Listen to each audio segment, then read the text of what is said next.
Bismillahirrahmanirrahim. Assalamualaikum warahmatullahi wabarakatuh. Mari kita belajar mineralogi, yaitu tentang mineral.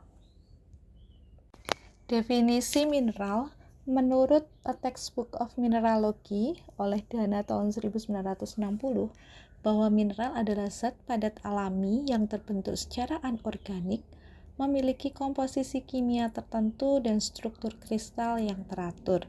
Kemudian menurut mineralogi yaitu Berry dan Mason pada tahun 1959 menyatakan bahwa mineral adalah bahan homogen yang terjadi secara alami dengan struktur atom yang tersusun secara teratur.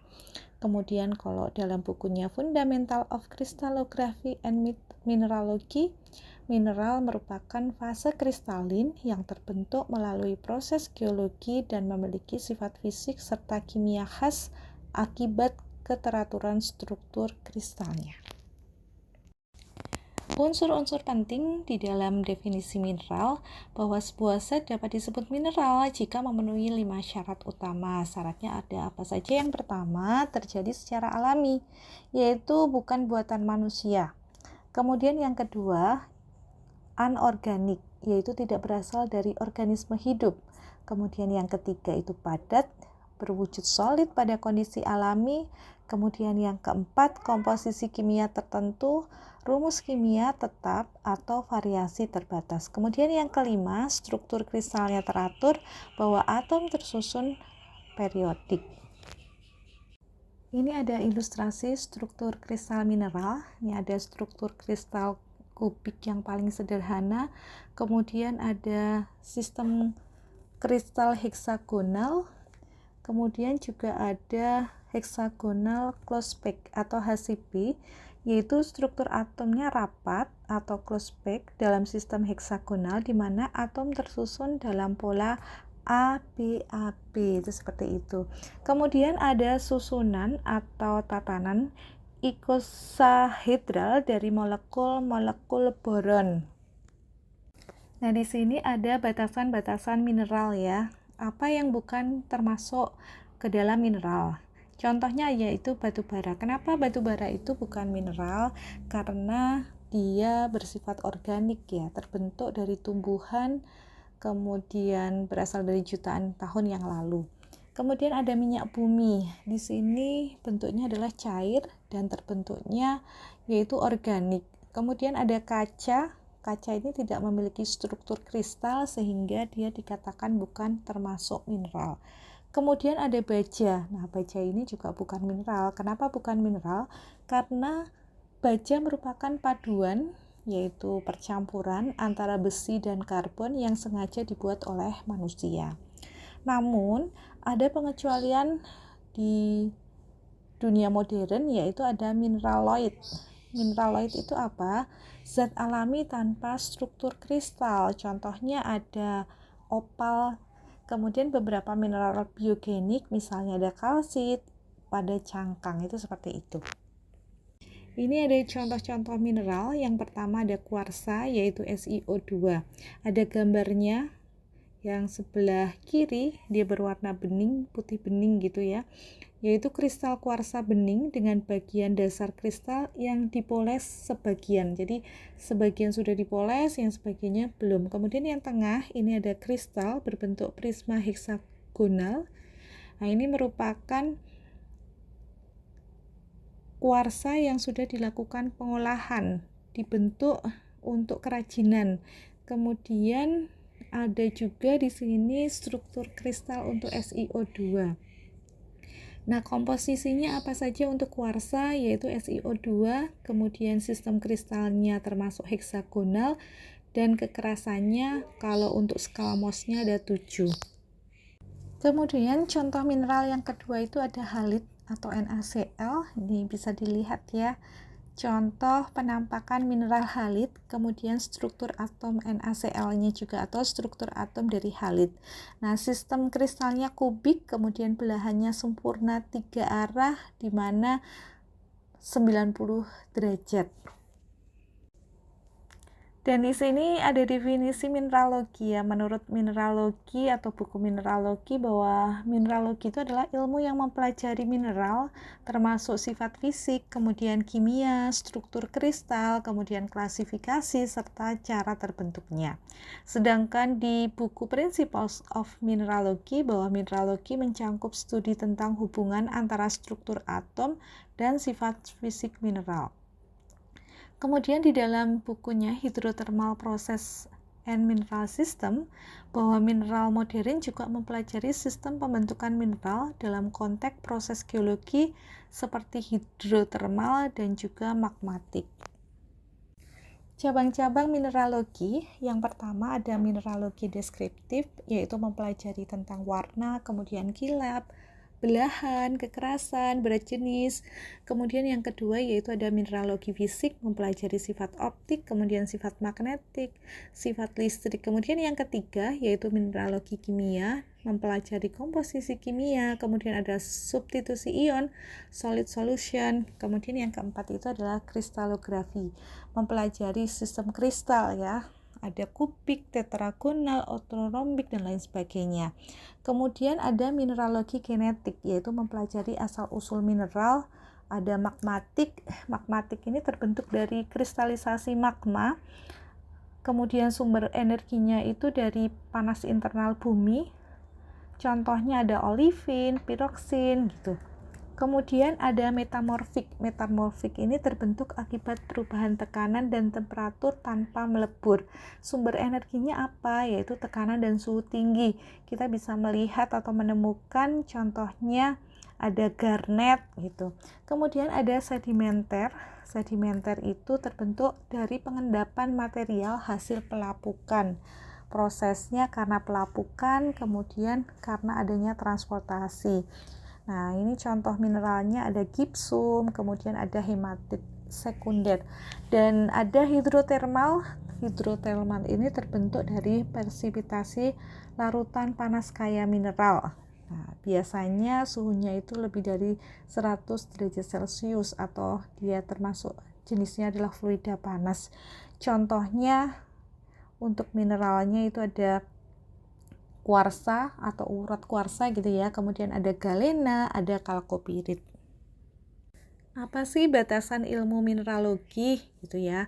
Bahwa mineralogi berbeda dengan petrologi. Kalau petrologi itu mempelajari batuan berupa agregat mineral, kemudian ada geokimia. Kalau geokimia yaitu mempelajari distribusi unsur dalam bumi. Kemudian kalau metalurgi yaitu ekstraksi logam dari mineral, kemudian ada material science yaitu material sintetik dan rekayasa.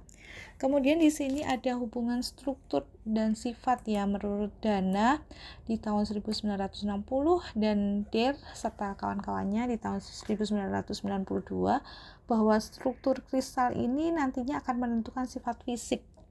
Dari sifat fisik yang ada nanti akan menentukan perilaku dalam proses pengolahan. Contohnya, kalau strukturnya padat rapat, maka berat jenisnya tinggi. Kalau ikatan kovalennya kuat, maka kekerasannya tinggi. Dan jika strukturnya berlapis, maka mudah terbelah. Di sini ada analogi untuk memudahkan pemahaman. Bayangkan mineral itu seperti bangunan dari Lego 3 dimensi, di mana atom yaitu sama dengan balok Legonya, kemudian struktur kristalnya itu sama dengan pola penyusunan Lego. Jika pola itu berubah, maka sifatnya juga akan berubah.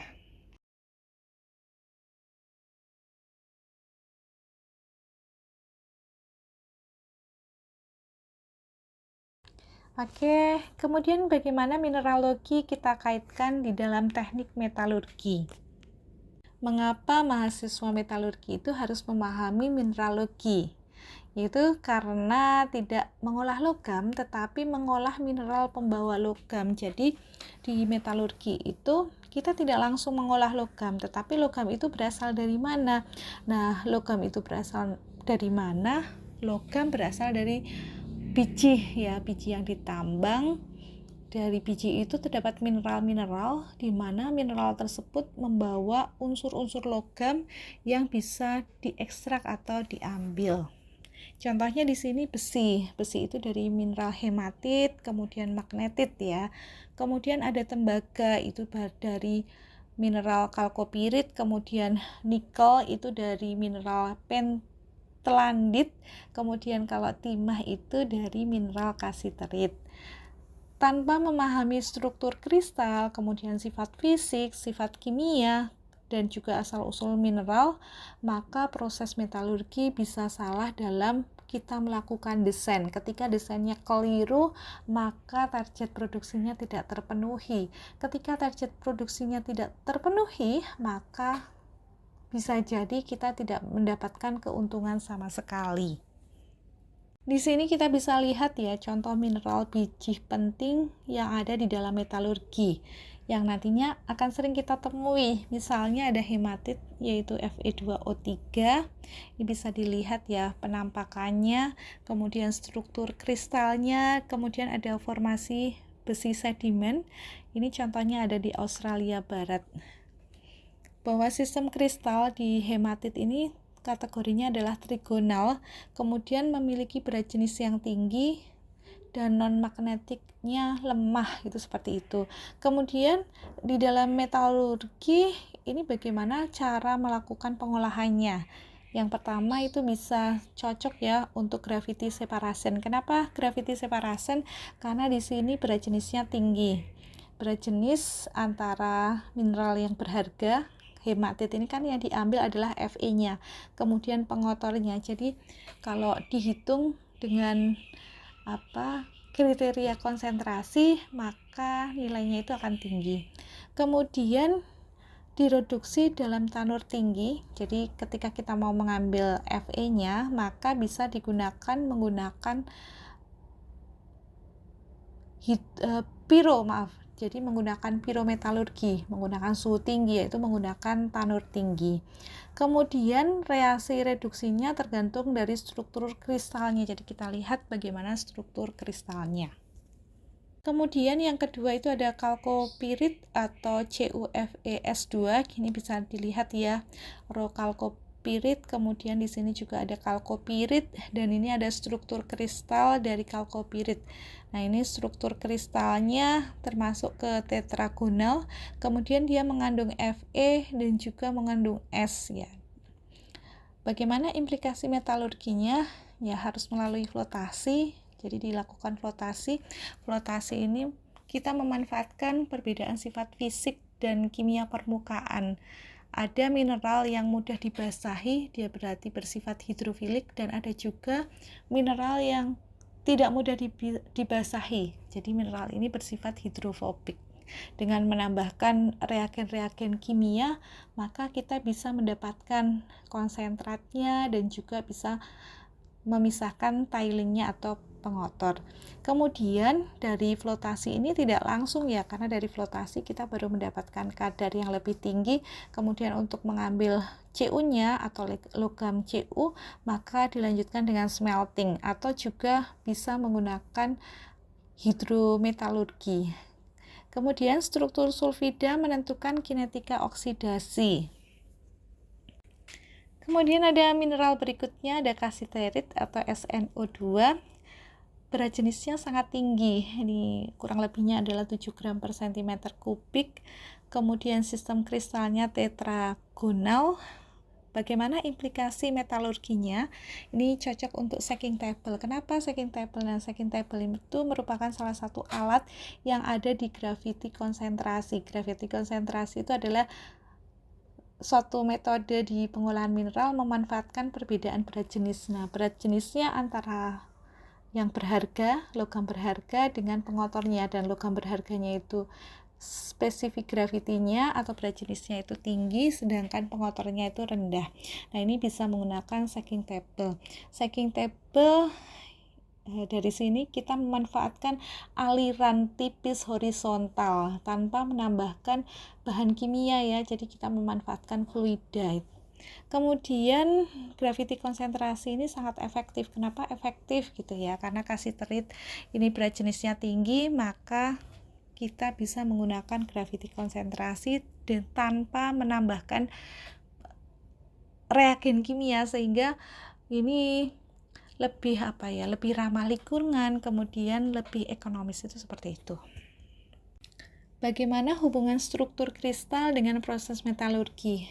Di buku A Textbook of Mineralogy dan An Introduction to the Rock Forming Mineral, bahwa struktur kristal menentukan sifat fisik dan reaktivitas kimia. Contohnya begini, ketika struktur mineralnya itu ikatannya kuat, maka dampak terhadap metalurgi tahan terhadap pelindian, atau pelindian di sini adalah pelarutan ya, kita melarutkan logam di dalam suatu cairan, ada reagen kimianya, nanti dari sini kita bisa mendapatkan logam atau kita mengekstrak logamnya.